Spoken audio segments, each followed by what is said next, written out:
Sa halagang 170 pesos mga mi, may ice cream ka na, may cake ka pa. Yes mga mi, at ganito siya kadami. Ano pa hinihintay nyo? Simulan na natin.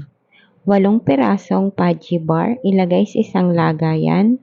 2 lata ng Angel Cream Densada, chilled overnight. Haluin gamit ang hand mixer hanggang maging doble ang kanyang dami.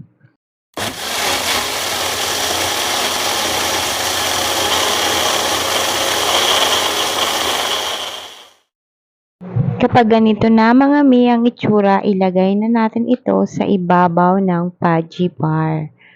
At pagkatapos mga mi, lagyan natin sa ibabaw ng 2 pirasong dinurog na Oreo crackers. At pagkatapos mga mi, ilagay natin sa refrigerator overnight.